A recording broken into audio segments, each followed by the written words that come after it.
Hello, everyone, and welcome to another episode of Justin and the Food Entrepreneurs Podcast. I'm Justin Bizzarro. I'm your host, and today I have with us Joseph Pavlushik of Pavi Sandwiches and the Denver Taco Food Truck. How are you doing today? I'm good. How are you, I guess it's the Denver Taco Truck. I add in words to it. Yeah. We've done this twice, but so Joe, tell us a little bit about your story, like from how you got into being a food truck owner. That's a good question, Justin. I've been cooking since a very, very young age, childhood. I went to the Culinary Institute of America after I graduated high school. I have a bachelor's degree in food business from there. Worked for several different people, helped run a food truck when I was 16 to 18. Kind of fell in love with it and worked a bunch of restaurants and did management jobs to learn the ropes of the business. And here I am in my 30s now with two of these trucks and continuing to grind every day. And so how did you end up in Colorado? I mean, so you were obviously, your education was on the East Coast. So how did you get from the East Coast to Colorado? Yeah, of course. I grew up in Northeast Nebraska originally, so I just want to be a little bit closer to home. The lifestyle on the East Coast is great for some people. For me, it wasn't what I wanted, so I decided that Denver was a little bit better for me about 12 years ago. And so when you came to Denver, what did you do first before you got into the food trucks? I worked for a company called the Big Red F here locally. So they have, I think now probably about 15 restaurants. I started as a line cook for them at a very young age and then moved up to, the sous chef at Jack's Fish House and Oyster Bar downtown Denver. Leaving there after Amos Watts left, and it was just time for me to go do my own thing at that time again. And so, I mean, the idea of a food truck, I mean, how did that come about? And I mean, were you married at the time? Because I know you're married now, so that's a conversation. Like, I'm going to go into my own business. I'm going to buy a truck and do that. So tell us how all that took place. Yeah, of course. So my timeline in the business, so we're going into our 5th season with Pavi Sandwiches at this point, and we just added our 2nd truck. It's a lot of stress, and of course, relationships and business owning is definitely one of the most difficult things of balancing. I was not married at the time when I started my original truck. I started on a little 4x6 trailer, hand built myself with just a barbecue grill, working out of coolers and a hand sink. Ground just worked for a couple years, and I was able to buy a 14-foot trailer and put a full commercial kitchen in there. Best day of my life. So that's the truck you drove up. And just so the audience knows, it's bringing Joe to tears right now, which is just amazing to see the accomplishment that he's having right now. But so, I mean, you literally were able to take your business and move into a trailer, which is where the sandwiches are right now. Yeah, of course. We moved from the first trailer was a very open air trailer with just a barbecue grill on it. Honestly, I was testing the waters and really seeing about what this thing is that I keep seeing. Like I said earlier, I did this when I was 16 to 18 with a youth group, and then I kind of bought a camper from them and continued to do it with my family. I knew that I've always wanted work for myself, and yeah, it's a lot of work, and yes, it's not easy, and a lot of days it's, you don't want to do it, but you have to.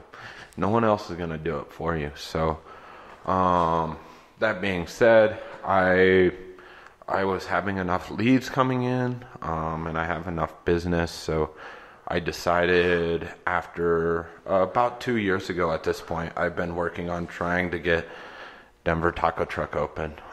We've had it open for about 2 months at this point, so a huge accomplishment. Again, I build these trucks. I got this all out and really did this because I don't have the money to open a second bit. I didn't have the money to pay someone else to do the second business. So yeah, there is a lot of blood, sweat, and tears in this. And so when you did the second trailer, when you bought the 14-footer, you did all the work on there yourself as well? Yeah, so my parents are, my dad specifically was pretty entrepreneurial with farmland. He had several rental houses and different things. So that being said, I was his maintenance man and kind of really got to learn how to use a hammer and tools and drills. So I've decided, like in my business, I don't pay for things that I can do myself. Yes, it probably took me a little longer than it should have, but it cost me half the amount of money probably. Yeah, and I love it. And I want to talk a little bit about it. And I know it brought you to tears of joy and just hardship because it's hard. But tell me about this. You said it's the greatest day of your life as an entrepreneur, I'm sure, in business.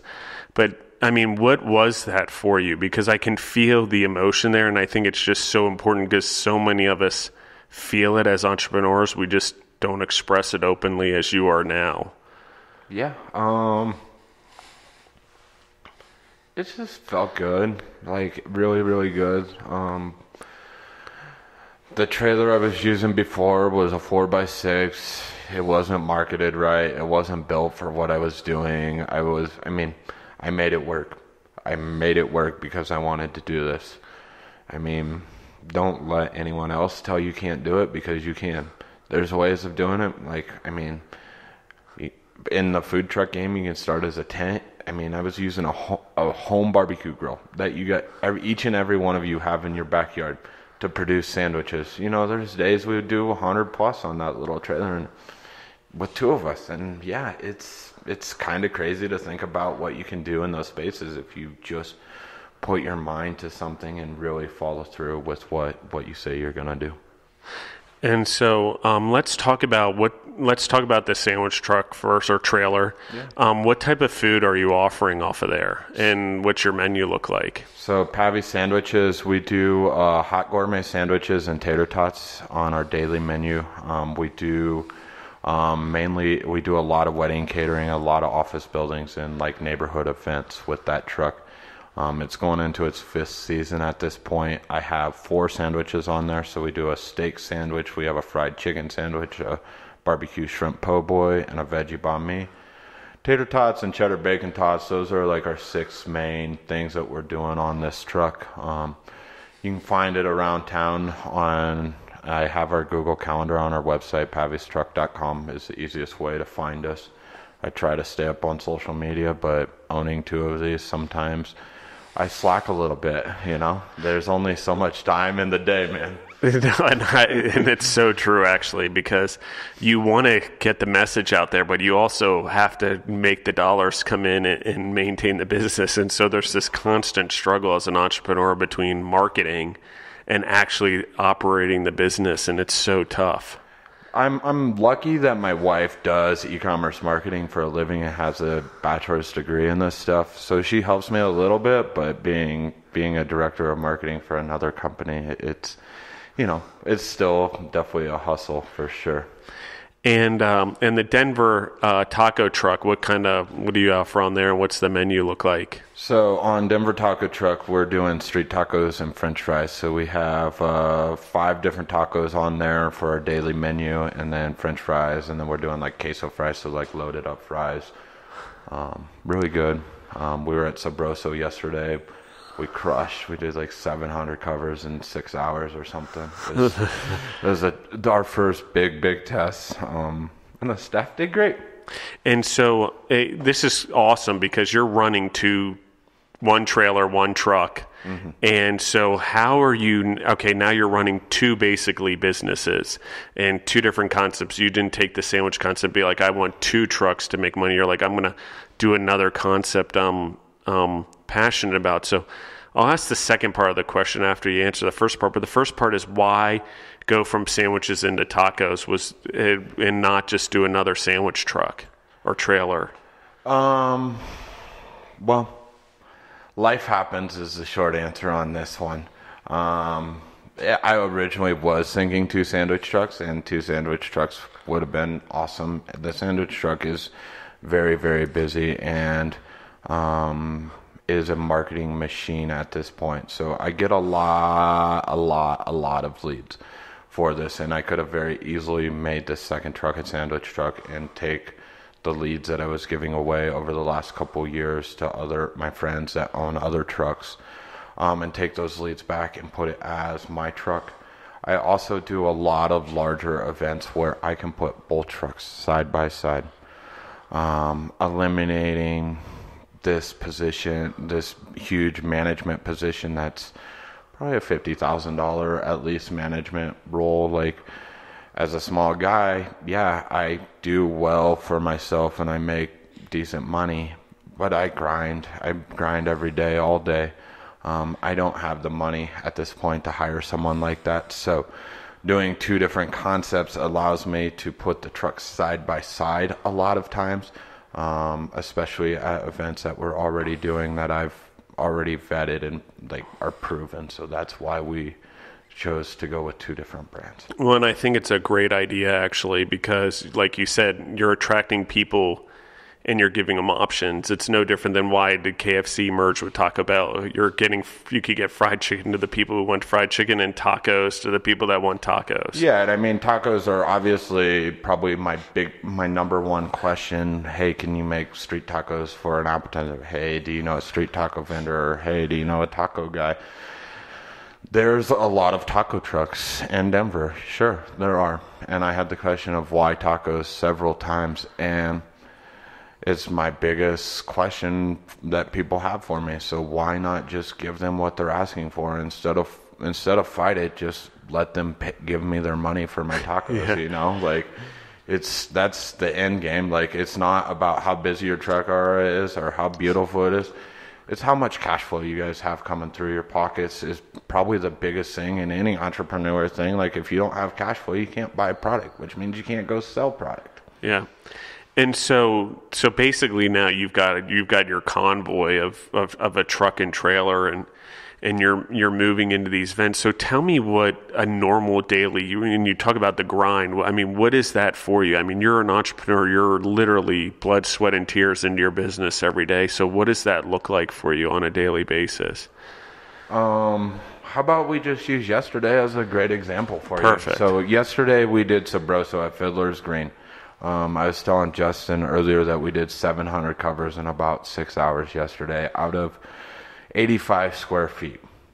So just imagine it. It's 12 by 6 by 8 feet is the size of this box we're working in. We have a flat top, a fryer, a refrigerator, and a freezer. So very, very small and compact. My day started about 5:30 yesterday. I woke up, I went and gassed the truck. I loaded everything into the commissary. We had to load into Fiddler's by 10 o'clock because there's a festival, so we got to get there early because of safety issues and stuff. Event started at 12. So I got up at 5:30, did my thing at home, was out the door by 6, went and got the truck, gassed it, made everything was in there. Did the last couple minutes of prep. Stopped at the store and bought a couple things that I thought we could use. From there, I drove the truck to the event. Set the truck up just like any restaurant, guys. It's the same thing. We have to heat things. We have to turn everything on. It's not done for us when we get there. So, got everything set up by 12 o'clock. About 1 o'clock, the line formed. We were probably 200 deep until 7:30. It's a great feeling, but it's also exhausting. I'm exhausted today. And so I worked the line. I was on the truck. We had 5 employees to do this. So about 150 people per employee we do. And I was working the line over the grill for 8 hours till about 9:30 last night. From 12 to 9:30 I worked the grill. And then at 9:30, I told my employees to close the window, and I let them clean the truck, and I went home. So, 6 a.m. to about 10 o'clock at night. Yeah, I mean, that's a crazy schedule, but I mean, the amount of business. Yeah, not every day is like this, but on a normal day, it's still probably 6 a.m. I go shopping and make sure the trucks. My goal, so with the taco truck, it's still new, so I'm still working out a lot of the kinks and problems and adjusting things here and there. So it takes a lot of my attention. With Pavi's, I have a staff that can take that truck out, and I just kind of go shopping, make sure they have food and stuff. So at some point, what I'm hoping is I have 2 staffs that are very, very reliable and just kind of. I mean, it's like you're running like a SEAL team, and not like I'm going to tie a direct comparison, but it is basically you're sending them out on missions, and they've got to have all their supplies. They've got to have they got to know the operations. They got to know their mission based on where they're going.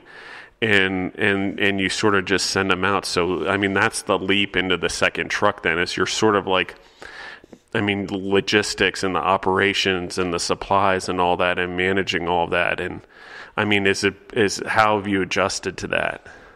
Working on it. Yeah. To answer that, it's stressful for sure. I'm definitely understaffed right now and definitely need to hire probably 2 more full-time. I'm at 4 full-time people right now. I think with the amount of business that I want to do per truck, I need to have 3 full-time staff for each truck and then probably a full-time prep guy at this point. Things that I've kind of started doing with 2 trucks now because it's double the amount of work. It really is double amount of work because it's 2 different brands. Yes, some of the prep I have been able to cross-utilize, but there's other things that we don't cross-utilize. So it's definitely difficult. Things that I've found is instead of me and Justin, we were talking about how I go shopping for food, or a lot of these companies go shopping for food at Restaurant Depot or Costco or Sam's Club or wherever and drive around in your cars. I used to do that with 1 truck. I don't have time anymore. So we have decided that we're going to go with one of the big box boys like US Foods or Shamrock. And just have them deliver it. Yeah, exactly. So that'll cut a couple hours out of my day right there, honestly. So. Well, and that's the beauty of expanding to that second truck is then you start to push the threshold of people being able to deliver right to you, which is huge. Right, because most of them have like a 15 or 20 case minimum, and with a single truck, a lot of trucks would love to do $5,000, $6,000 in sales a week. With 2 of them, I mean, we're doing double that pretty easily. So.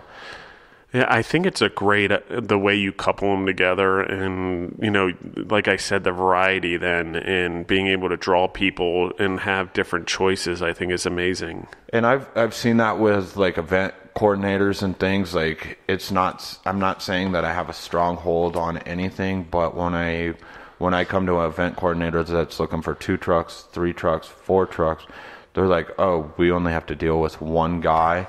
Instead of 3 different guys to get 3 trucks, now we deal with 2. So there's definitely a lot of perks with it. But just like any businesses, there's checks and balances that you have to double check before you allow people to run your businesses for you. Yeah, no, I agree with that 100%. And I think that that's exactly it. When people are planning events and stuff, they don't want to deal with 4 different food trucks and one cancels out or whatever. Like you deal with one person, they have the stuff there you need, and then you move forward. And in my own recent experience, I won't say any names, was trying to do an event with a food truck and had them cancel out on us last minute. And the good ones will find someone else to replace that spot, but the bad ones just sort of leave you hanging, and it's unfortunate. Yeah, I mean, I definitely have made a lot of relationships like with other trucks. It's the best thing in this business. If you guys want to get in this business, look up on my website. You can call me, email, text me. I'll answer your questions. I don't care. But yes, having friends in this business is absolutely essential to running these because, as Justin was saying earlier, we are sending people out to go accomplish tasks or missions. These trucks are not brand new. I have a 2002 Chevy Workhorse, On Saturday, the ignition switch went out on it. I mean, I had to deal with it. Like I said, I was not going to go to this event yesterday, so I had to call a mechanic. Who did I get my mechanic from? One of my friends are like, hey, this guy's the best. Go call this guy. I showed up. They rigged it enough that we could get it to him from the event until we get the part today. But yeah, that you never know when you're going to be out and need a pair of tongs, an extra set of gloves, a knife because you forgot it. Like when you're next to these other trucks and if you're an asshole to them, guess what? They're not going to help you. So be friendly, ask nicely, and most of us will help each other. Especially as Jessa was saying, us better ones we do a lot of the same events because people learn who's going to show up and who's not going to show up, and who has good food and who doesn't have good food. It's pretty simple when it comes down to it. And I think it's awesome in that we talk a lot about healthy competition in the food business and as an industry. Like while you all are competitors of a sense, you're there for each other because ultimately the industry has to succeed, and the better you guys do as a group, the better food trucks and you guys are going to do as entrepreneurs. And the more people like me are being like, why hire a caterer when I can bring in a food truck and do my event? It's just you bring your own kitchen and the food's hot and I don't have to worry about reheating it. It's actually cooked to serve, and that is a big deal, and that's why food trucks are becoming so popular. And a lot of breweries aren't even putting in kitchens. Why mess with it when I can have different food every day? But I think there's this, while you're competitors and you want to do better than the next person, you also know you need each other to survive. And the better you guys do and the better image that's out there, the more confidence people have in you guys as a business. Yeah, I mean, I didn't really hear a question there, but I do have kind of a thought on this, what we're talking about. So back when we're 19, so in 2014, like end of 2014 is like when I was really finished. I opened May of 2015. So we're coming up on our four-year anniversary right now, our 5th season. When I first started in Denver, I asked the health inspector how many trucks she inspected. She told me about 200. I asked her back in December when I got my truck re-inspected for my annual inspection. They told me that there was about 800 trucks in Denver County alone. So we've quadrupled the size when I started. That didn't stop me from opening another truck. I have seen the market continue to grow, and it's going to continue to grow because there's guys like me that are younger that don't have $1 million to go open a restaurant. Yeah. I did this with a couple $1,000s in a credit card. Sure, it probably wasn't the smartest way of doing it, but guess what? I got open. That's 99% of the battle. Once you get open, you can figure it out from there. Well, and surviving your first season as a food truck is huge, And so I love what you're doing. And just a quick, because we sort of talked about it, but how, give me and the audience, how do they find both your food trucks on social media? What's your website and email addresses if people want to book you for events? Of course. So the easiest way to find us, as I said before, is our website. So pavystruck.com, PAVYSTRUCK.com. And then the other one's denvertacotruck.com. You can email me directly through the websites, or my cell phone number up on there for you guys if you need to get a hold of me. And so, okay, let's continue down the road here. I mean, do you have maybe goals and ambitions to sort of add another food truck down the road? I mean, you just got the second one open, so I'm asking a big question here because obviously you have to get through this and the next few seasons with that truck, but is there... I mean, you're a dreamer, obviously, and I can tell that you're very passionate and love what you do. So I'm sure, and you don't need to tell us the concept, but it's just sort of, because I don't want to give away too much if you don't want to, but, what does your future look like, and what are you feeling? I just got married in October, as we've talked about before, so that is very important to me at this point. As far as another food business, I don't know, man. Maybe not. Let's see what the market does. Let's see where this goes. I mean, I have 2 trucks. My goal right now is to get debt free within the year, hopefully. As you all know, or if any of you have ever looked into opening a business, it's not cheap. Yeah. And it takes a lot of cash flow up front. So I'm feeling that right now, mainly with the second business is opening. I have some maintenance issues with it that I need to take care of. So there's things that I need to get straightened around before I even imagine a 3rd, 4th, 5th, 6th, 10th business. Yeah. Sure, would I open another business at some point? Yes. Will I invest in someone else to open a business for me? Sure, if it's the right thing and I'm interested in it. The main thing is for me to open another business, I have to be very interested in it, because ownership is cool. It's cool. It's fun. There's a lot of perks to it. There's a lot of downsides to it. But if you're not excited about it, like legitimately excited about it, like you'll go to war for it no matter what happens, don't do it. That's my best advice.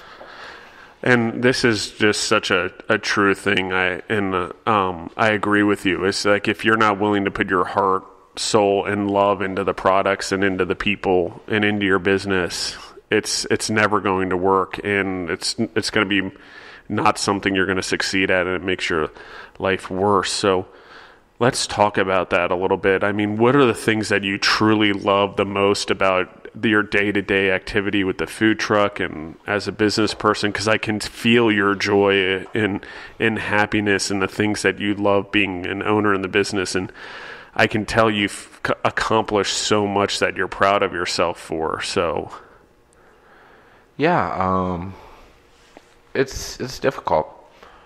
I mean, let's just start with my employees. I have 4 of them. I have 4 to run 2 businesses. It's a big responsibility to pay someone else's bills. Like, that's how I look at it. Like, they don't come to work for free. They're not there just to hang out. They're there because they want money. And for me to do that, I have to go sell stuff. For that, I have to allow them to do things for me. I have to allow them to do things that I would normally do. I might have done it different. I might do it 3 times faster than them. I might do, it all comes down to training, and really, really, really just keeping a tight eye on those guys. Will you repeat the question? I'm drawing a blank right now. No, it's okay. The things that you really love about your business and being an entrepreneur and ownership. Yeah, so my employees, it's cool to see them. Like, yesterday was one of our busiest days. I've seen them take the biggest stride forward. I mean, it's cool to have a bunch of little toys or big boy toys sitting around, and be able to purchase things that I've always wanted. I am a cook. I'm a geek in the kitchen. Like, if you guys have seen it, I probably own it. If I don't own it, I probably used it. So I geek out about this stuff. I've been cooking professionally since I've been probably 15. I've been in a restaurant since I've been 12. I mean, sure, I started as a dishwasher, so I've really worked my way up through this. Yes, I did go to the CIA. So I did, spend some money to really learn about this stuff. It's what I enjoy doing. I don't have to answer to somebody else that I'm not hitting their labor numbers. I'm not hitting their food cost numbers. Sure, could I tighten some of those up here and there? Of course.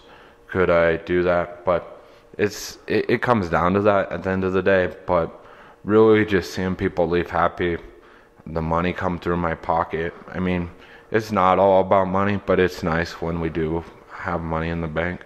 But yeah, it's helping the other people strive to go forward.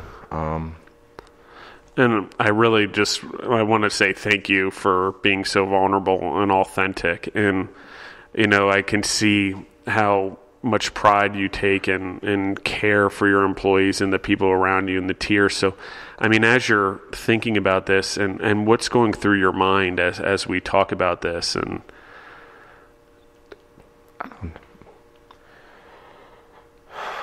it's just been a rough year, man. It's been hard to get here. And the journey's not easy as an entrepreneur ever, and it's tough. And I think that one of the things that's so tough is like you've launched a second business, and there's a saying that I just want to say to you that we're here because you touched upon it when you got your second trailer, basically, which expanding is that sometimes you never know when you're having a good day, and your roughest days often turn out to be the ones that cause you to pivot in your best days. And I mean, you've gotten married and you have these 2 food trucks moving forward, or a trailer and a truck. And so I just think it's a beautiful thing what you're doing. And I want to just say you're creating jobs, you're giving back to people that matter. You're helping them support their families, like you said, which is one of the most beautiful things that we do as entrepreneurs. And I don't think many people realize the entrepreneur thing is not only about the money. You see the successes, they're not overnight. I mean, that's a great thing. Like I did back in January, so I look at all my numbers kind of in the winter more and see where I can tighten up because I am on the truck every day. I was looking at my bread order for last year. I ordered almost $20,000 in bread. I paid my bakers to hire someone else. You know, it's just like, of course, it's cool thinking about stuff that way. It gets you out of that daily funk drama that you get yourself into, where you're beating yourself up every day.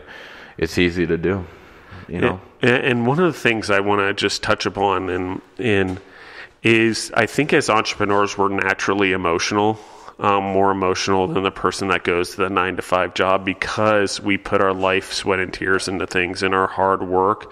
And I don't use the word emotional in a negative way. I once thought it was a negative thing, but for me, it's because I have the passion for what I'm doing, and I believe in the people around me, and I care about them, and I want them to have good things in their life as well. And it's why it sometimes hurts so bad when an employee doesn't treat you right. You're like, God, I'm putting my blood, sweat, and tears into you, and I want you to succeed, and you have nothing but ill will towards me, and I don't understand why. But, you know, and everyone has their own things going on, but I think as entrepreneurs, we care so much about not only our businesses, but the people around us and even our significant others and our families, because we have to balance all of it. And every time something goes out of balance, we feel it. For sure. And I mean, with the second truck, I feel it a lot more recently. You know, I went from 2 very long-time staff to 4 brand new people this summer. You know, so I feel it, and I get exactly what you're saying, and I mean, you walk up to any one of my employees, you come sit down with the catering, you'll know that I take care of my employees. I mean, it's definitely something we have to do as entrepreneurs. It's our responsibility. The cost of living is going up. Like, I pay really well, and my employees appreciate it. But it's allowed me to move forward into another business. And, you know, that's a question about the 3rd business or 10th business or whatever. That's what allows you to move forward. If you take care of them, eventually they'll continue to take care of you. And they grow with you. Yeah, exactly. And one of the things, like, that really happens, and we're talking about it, and I love what we're talking about in this podcast. And Joe, you're just an amazing individual, seriously, as a food entrepreneur. And believe me, I deal with lots of them. And now the podcast, I meet lots of people, but you know, I feel what you're feeling because I took on this podcast thing, and it's like booming, and I have customers, and I shouldn't say customers, they're subscribers and listeners, and you know, I'm not doing it for any monetary reason. I will never take advertisements or sponsorships because I want to give back, and I want people to learn and educate and know they're not alone. Like, and one of the things, you being vulnerable and authentic, it was reassuring to me. And your tears, like, I feel them because I know what that's like because I took on this podcast, and Deborah can validate this, is that there have been a couple days here and there where I've been in tears. I'm like, I have so much going on with my other businesses, and I've taken on this venture, and it takes up so much time and so much energy, and it can be so exhausting.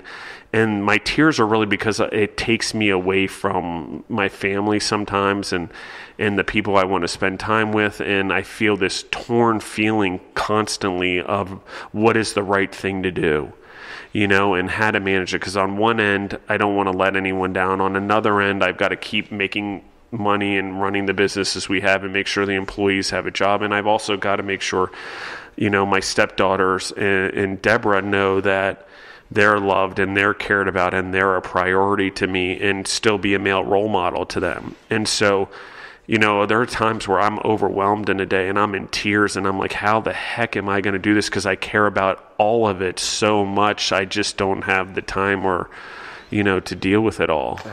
100%, man. I'm there right now. I've been overwhelmed for the last 6 months. Let's open another business. I totally get it. And, yeah.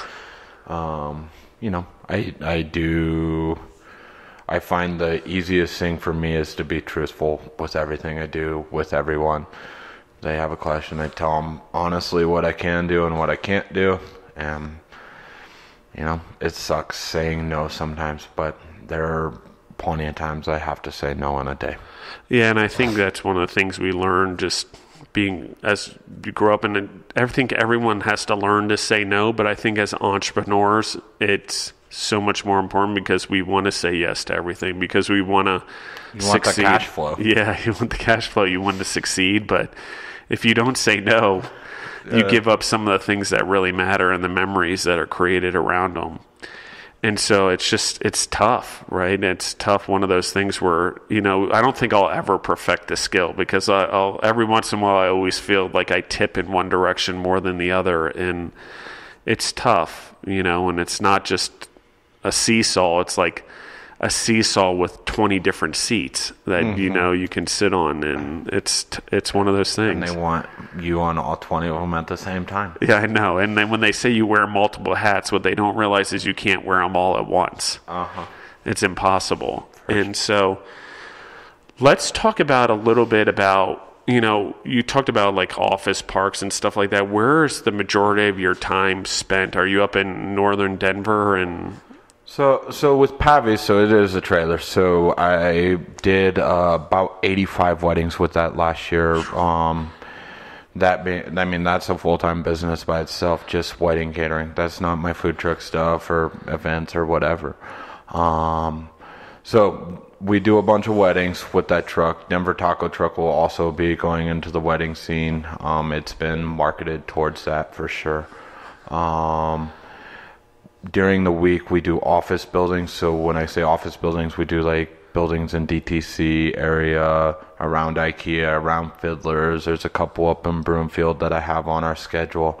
We do Lockheed Martin because they just closed their cafeteria down on campus. So it just kind of varies on the day. Again, if you guys go to the website, you can see them there. So I use the like midweek stuff to give my employees hours so that they make a living wage like we're talking about. And then we mainly just do catering on the weekends anymore. And, well, I'm going to ask a question and I'm going to go back to this topic is, so you started off in restaurants. So what is the main difference between what you did in the restaurant and what, other than being the owner, that's the obvious ones, but I mean, there's space. I mean, tell me a little bit about the difference, because I think people always assume that a food truck is just a restaurant on wheels, and I want to sort of just debunk that. So, it's a lot of the same stuff. It really, really is. It's just 20 times more difficult because we don't have a huge 10 by 10 walk-in. I can just store everything. I don't have 2,000 square feet of workspace like you guys have. These two trucks have between 75 and 90 square feet in them. They're 12 feet by like 6 feet by like 8 feet, guys. So you can imagine the space. So it's very, very, very little. We did 700 covers yesterday out of one of these. So it's a lot of carrying stuff in and out. It's a lot of writing checklists and a checklist for that checklist and a checklist for that checklist of the checklist. So we don't forget something like we were talking about earlier. If you forget it, you can't, it's not just going to magically appear somewhere in the truck. It's probably most likely in the commissary or it got dropped somewhere or whatever. So that's where you get your buddies to help you. Storage space is definitely one of my biggest issues in this business. So we rent commercial kitchen space that's shared with probably 80 other businesses at this point. So the summertime's busy. Sometimes there's not space to rent that we can use. So we have to figure it out and negotiate times and work around other space sometimes. And versus a restaurant, guess it's only one restaurant in that building. So if I have a prep cook scheduled at 6 a.m., they can come in and use whatever equipment they want. At the commissary, if I show up at 6 a.m. and all ovens are used and they're not going to be done for 8 hours, guess what? I don't get to use an oven for 8 hours, and I can't really do much about it. So, I mean, that's the shared common space is definitely makes it a lot more difficult. Food trucks versus restaurants. The other big thing is so like my food truck is a 2002. It's 17 years old at this point with 100,000 miles on it. I had the ignition starter break on Saturday, and I had a festival yesterday. And it's like, what am I going to do on a Saturday at 3 o'clock? Do I have a mechanic? Luckily I found someone and was able to get there. So there's mechanical issues, generator issues. It's a lot of knowledge, between the propane systems, because most cooks never have to deal with turning on a propane tank or turning it off. Most cooks don't have to refill their water so that they can have dishwash or hand sinks to wash their hands while we're cooking. There's things like that they don't even think about. Also in a restaurant, they're air conditioned. So I know that we're in Denver, so it's not necessarily the hottest, but it's not the coldest or the nicest all the time either. So if it's 100 degrees out in the truck, you might as well add 40 degrees to that. Yeah. And so it's going to be 140 degrees in there this summer, versus an air-conditioned restaurant. I'll take the restaurant any day. I think that that one of the things that you just talked about is you're basically the front and the back of the house all in one unit. Yeah, so actually I'm the only cook that really works for me. I have one other guy that has a little bit of cooking experience, but I have an ex-bartender, a server, and a guy that's never worked in a restaurant.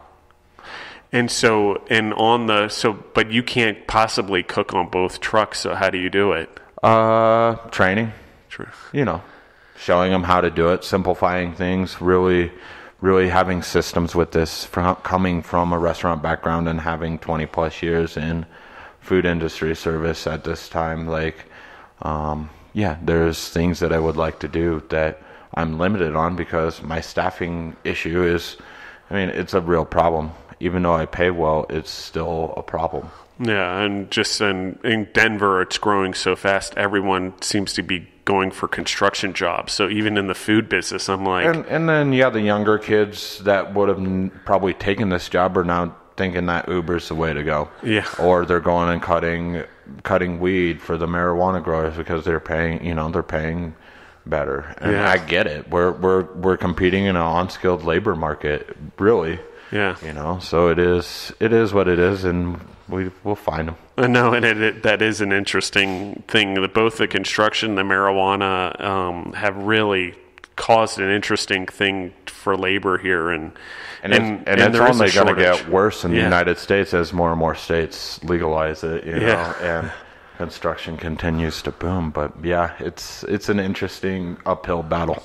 I know. I'm waiting for when the marijuana goes onto the food trucks, and we're going to see a whole different type of boom there, and edibles and things like that. Sounds like we got a new business. Yeah, it seems like we got truck number 3. You're right. So, It's which I'm all for, because I think it's only a matter of time before it goes mobile. Well, isn't Arby's like doing CBD infused something like nationwide or something? Yeah, like, so it's only going to be Carl's Jr.'s Burgers are doing a CBD infused thing as well, and I've heard of can't remember the name, an infused shake. And yeah, I mean, if fast food's doing it, it's going to be a norm at some point, maybe. Why are they doing it? There's a demand for it. And people are looking at it, and there's obviously the CBD is a lot of medical benefits for. So let's talk about the weddings things, because the 86 weddings, that's like a big deal. That's probably half of my business for the year, honestly. And that's why I'm like, okay, wow. So a lot, the traditional model of a wedding is really going by the wayside amongst a lot of things, And, it sort of happened when people went from your fire halls and your Veterans of Foreign Wars, the VFW halls, into like bigger halls and stuff like that. But now we're sort of reversing back. People are going outdoors and food trucks and things like that. So, I mean, what does that look like for you in a day? I mean, because we talked about an actual festival. Mm-hmm. I'm going to ask a question before we answer the wedding one. How many trucks were at the festival you were just at? 10, I think. That's pretty awesome. I was just curious. But the wedding thing, I mean, it's obviously something that's really becoming a boom. And I mean, why not go that direction? Like I said, it's food cooked to serve, but just tell us a little bit about what a wedding day looks like for you, because it's different than a festival. Yeah, of course. It's completely different. So it is a catering event. So on catering, normally one person's picking up the bill versus like a festival, each person's paying for themselves.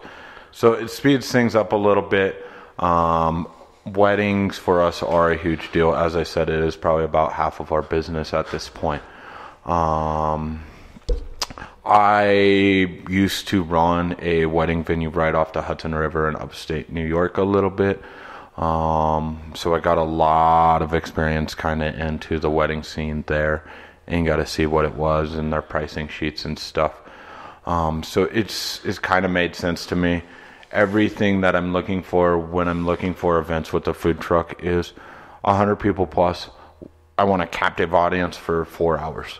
So that being said, a lot of weddings with someone paying for it, it's a captive audience that I know exactly what I'm going to make. So I can break down the numbers inside and out before the day of, which is awesome. We do tastings, and I can do...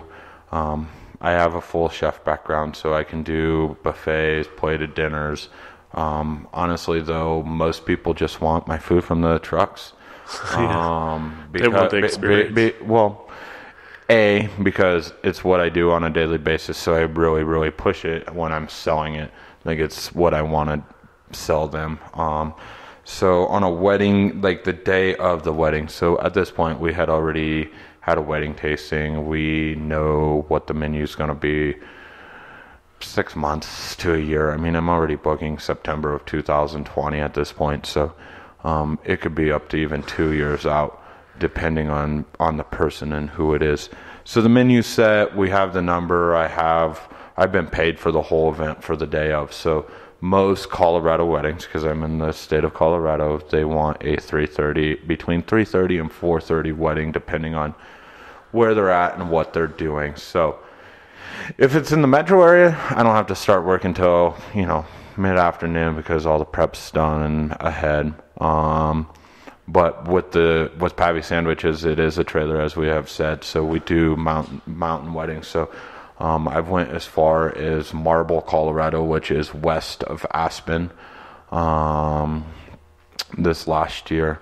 So that day I left at 8 a.m. and didn't get back until 1 a.m. It's, so it really depends on where the wedding, but let's just use one in the metro area here. So, wedding 4 o'clock, let's just say 4 o'clock. That means I'm going to probably get to the truck around 12:30, 1 o'clock. Double check, make sure everything's going to light up, and drive it to the commissary, load it up. Most of the time my employees meet me at the wedding venues here in the metro area, so they'll meet me there around 2:30 or so, 2:30, 3 o'clock, depending on the wedding. We are a full service caterer, so we do bartending services, setup, breakdown, that kind of stuff. So if we got to do any of that, that means that we have to be there at least 2 hours prior, because all that has to get set up before guests get there. And then food service, normally they want to do an hour of cocktail at weddings, so it's 4 o'clock wedding, 4:30, 5 o'clock cocktail hour till 6. If they do the sandwiches and tots or tacos and fries from the truck, we just put the menu on the truck and everyone comes up and orders. We cook it to order. We can do approximately 100 to 120 people an hour is what I tell people, and it's pretty close to that most of the time. Things happen and we have to deal with things, but right around an hour for 100 people. So we'll feed them between like 6 and 7:30, clean up, break down, and then again, if we're doing breakdown or bartending or whatever, that varies on my day. The truck gets cleaned, we'll take it back to the commissary, and I'm normally home by 10 o'clock, which isn't terrible. And so you have to carry an alcohol license then, correct? So no, I don't charge for the booze. We only do open bars. Oh, I see. So we carry just $3 million in liquor liability, and there's a couple other little things that I have to do, but and so easy. you just bring it in they pay for it as part of their open bar, as part of their yeah. fee. So they buy the booze, and then I just charge them for the service and whatever other stuff that we need to. Yeah, that's a pretty cool concept then, and just do it as an open bar, and then you don't need to worry about the whole. Yeah, of course, and then again, my employees are excited about it because they are front of the house people that work for me, so they get to go back to their roots and go bartend or go wait tables or whatever, and they have fun. They still get paid their hourly, plus they're gonna make a little bit of cash, So tips are great. Yeah, everyone's happy. I can't not blame them, And so I love this. It's what you do and having the full solution. So just out of curiosity, what's a minimum dollar amount for you to be like, I'm going to go cater an event? Depending on if it's a wedding, it's $1,800. Okay. If it's any other event, normally for a 2-hour window, it's like $750. Okay. I mean, and that's reasonable, right? Compared to what some of the caterers charge you in food and stuff like that elsewhere. And if you want to do the sandwiches and tots or the tacos and fries, it's like $16 per person. That's including tax and tip. Oh, wow. So it's not insanely expensive. I mean, if you're going to do a mountain wedding, I charge a travel fee. But again, that's to help me pay for transporting the truck and employees to and from the event, and that's probably only part of it, honestly. So we've talked about all the things you love, and obviously the business. What are some of the things that as an entrepreneur you're like, I wish I didn't have to do that? That I didn't have to do? Yeah. I've been pretty good over the years about hiring what I don't want to do. I have an accountant that does all my numbers for me. I was talking to her last night via email. I was like, you know what? I don't want to do sales tax anymore either. You do it, So, the things that I don't like, I've really tried to delegate off my plate. Things that I don't like that I can't do anything about, well, I stress about it and try to think about how I'm going to change them. But it's, I try not to think about this too much because it just puts me in that negative mindset. I'm just like, damn it. It's I can't tell you how thankful I am for you coming on the podcast, Joe. It's been awesome, and your vulnerability and authenticity is awesome, and I really want to have you back on in the next few months and continue to tell your story and talk about, because you have the new concept with the Denver taco truck and where it's going and what's seeing there and how your summer goes and things like that. So I'd love to have you back on again if you wouldn't mind. Yeah, that's fine. Summer is going to be very, very busy. At this point, it's probably going to have to be post 12th of July. So I'm going to Mexico. Congratulations. The 12th. And I know May and June are insanely busy right now. So yeah. And so I have one last question for you. And that question is, you're recently married. Mm-hmm. How do you manage your time for your girlfriend? Because food trucks, like you said, you could be going from 6 a.m. to 10 p.m. at night. So, and it's on weekends, and she obviously works during the weekday. So you're managing the relationship on top of all of it. So how do you go about doing that? I mean, luckily I have a great woman, and she's awesome to me and understands. She knew coming into this is what I do. I've been very, very, like I said, I am honest about what I'm doing with everyone, no matter who it is.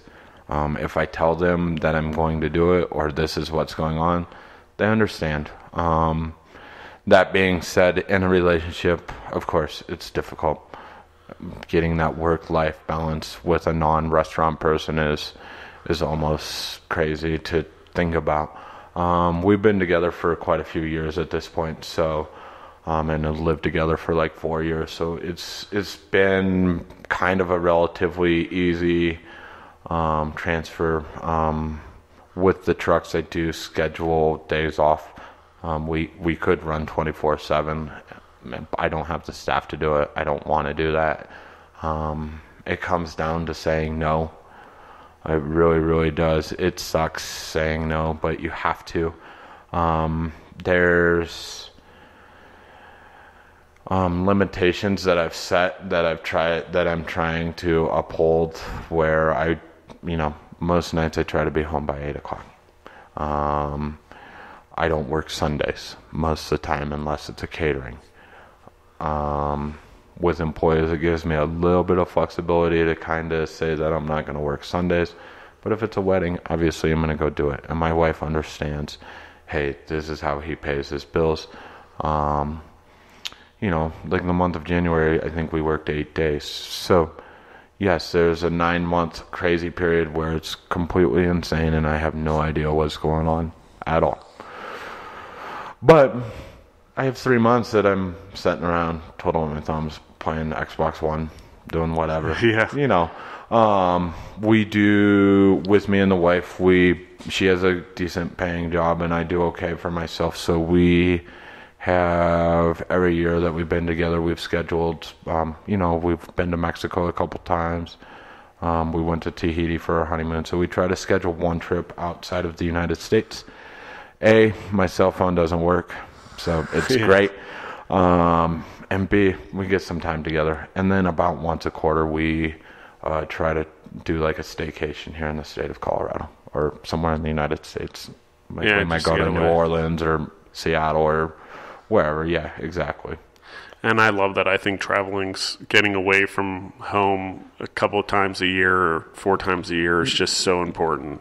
If you don't separate yourself from the business, you're never going to see the problems with it. Yeah, and that's true, because when it's standing right in front of you, you can't see the whole thing. And when you really take a step back, it's just so important.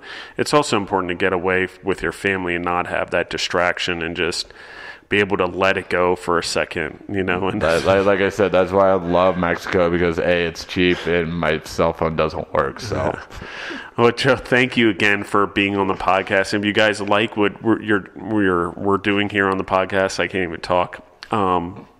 Please share it and tell everyone.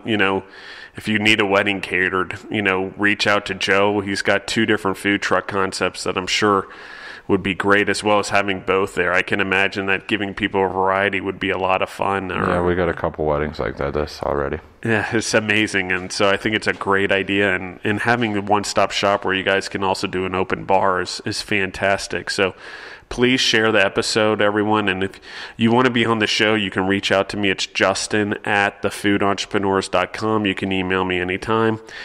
And you can reach me on social media at Justin and the Food Entrepreneurs on Facebook and Instagram. And as we wrap up here, before I say goodbye, I just want Joe to quick tell everyone again how they can reach him. Easiest way, again, websites pavistruck.com and denvertacotruck.com. And thank you again, Joe, and thank you everyone for listening in, and have a great day. Thanks for having me.